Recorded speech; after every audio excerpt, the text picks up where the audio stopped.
This is the Real Pod Newscast with Levon Putney with a quick check on what's going on. So here's my man to get into it. Happy Tuesday that I'm actually wishing right now while recording on a Thursday, since I'm having, or had by the time you're hearing this, my first colonoscopy Monday when I usually record on Mondays. So I needed to free up the weekend and get ready for that. Meaning if something major happened over the weekend that I'm not referencing here, yeah, that's why. But I did just see right after recording Friday's show here on Thursday, Hulk Hogan died at the age of 71. Terry Bollea, former pro wrestler. Man, he was a man back in the 80s when I used to watch him. Hacksaw Jim Duggan, Junkyard Dog, Rowdy Roddy Piper, Kamala. You know, back when it was the WWF. That was my preteen years before I knew wrestling was fake and full of storylines. And now for the world around us. There's a mom in Apple Valley, California who may want to test her luck. Just test, because she just gave birth to her fourth kid on July 7th. The seventh day of the seventh month. And get this, KABC 7 in Los Angeles talked with the mom, her family, doctors, and verified all this, being her other three kids were also born on July 7th. Different years and none of the deliveries induced. So all four were born on the seventh day of the seventh month, hitting sevens back to back to back to back. That's a lucky streak worth testing in Vegas. And speaking of lucky, I guess this means the dad is around the same time every year, apparently. I can't speak for others, but a lot of times when I walk by a tower and feel a sprinkle of water or mist, I look up, whether or not I should, to see if it's from a water tower on the roof or an air conditioning unit maybe hanging from a window. But the last thing anyone would think they'd see or want to see is exactly what some people would have seen when and if they looked up. The Smoking Gun news site got a hold of a St. Petersburg police report filed in Florida's Pinellas County Court, which said a 30-year-old ad exec from New York, of course he'd be from New York, went to a rooftop bar this past Friday night, and by about 1:30 that early Saturday morning, had enough to drink to where you know where this is headed. He unzipped his shorts, whipped out his ding-dong, and sent the golden shower cascading below. And there were people below. And there was security up above saying they saw him peeing down on those people and went over to escort him out. I'm guessing they let him finish before taking him down to hand over to police. But he was charged with disorderly conduct.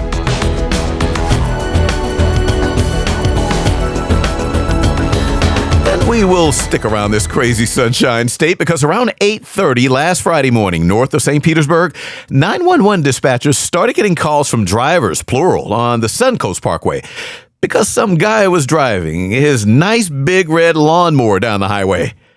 They also said he was driving erratically, but if pushing a riding mower down a highway lane at 8:30 in the morning, erratic is already baked into this cake. So Fox 13 News in Tampa is reporting Florida Highway Patrol troopers went out and pulled up on his 38-year-old. They say he showed several physical signs of being high or drunk. If riding a lawnmower down a highway didn't make that obvious enough. They also say he refused to take a sobriety test, but they still arrested him for DUI because, yeah, riding a lawnmower down a highway, 8:30 in the morning, might spark suspicions of driving under the influence of something. And before we break, there's a 7-month-old pot-bellied pig named Wiggly. That is somebody's pet in Stockton, California, but little Piggly Wiggly here has been breaking free like a couple weeks ago on Monday, July 14th, and digging holes in neighbors' yards before Porky's owners pull the future bacon provider back onto their property. Yes, CBS 13 Sacramento ran a story on this, saying neighbors even went to a recent city council meeting to complain about Wiggly and the owners, since local animal services say they already told them pot-bellied pigs are not even allowed as pets in Stockton. They gave Wiggly's owners 14 days to find it a new home out of town, or a butcher. Back in a moment. And hey, check out DJ Greg H. and his Jams podcast.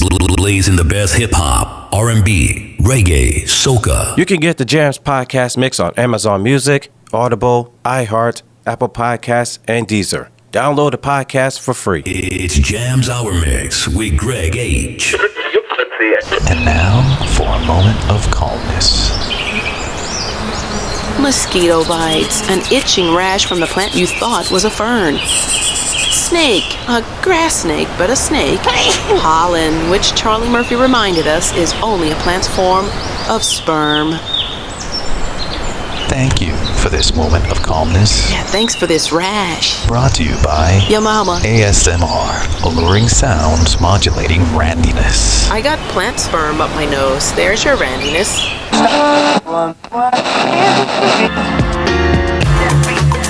And now for the world around us.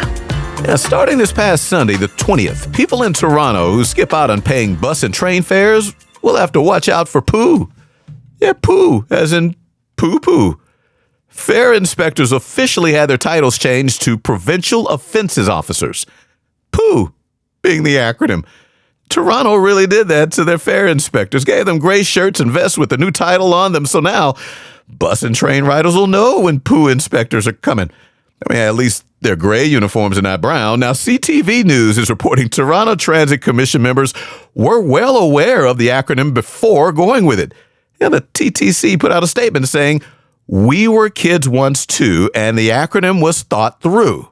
The end of that part of the quote, but went on to say the title Provincial Offences Officer was officially used in Ontario legislation way before the TTC started using it. So they're blaming whoever wrote up the bill that made the changes for this on the legislative end. But since the TTC went with it, poo inspectors will have to live with it.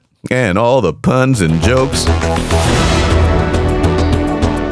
Hey, right now in Hungary, some hungry beetles eating through history.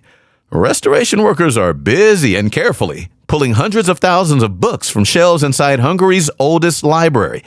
The Associated Press is reporting the 1,000-year-old Pannonhalma Arch Abbey is a Benedictine monastery. It's where this beetle infestation that was found during routine library cleaning, clued off by extra dust on the shelves with some holes in some of the book spines. So workers have been slowly disinfecting around the library to get all the tiny beetles burrowed in the books. Well, BBC News is reporting the Friday before last, a 23-year-old guy from Sandy, Bedfordshire, pleaded guilty to 2 drug counts for selling weed after investigators say the young man texted an officer to brag about a new strain of weed he was selling, only he did not know he was texting a cop. Now, police tell the BBC officers served a warrant at the guy's home last October, arrested him after saying they found cell phones with texts on them talking about drugs and costs. And they say he made bail then, but then 8 days later was texting customers from a new phone.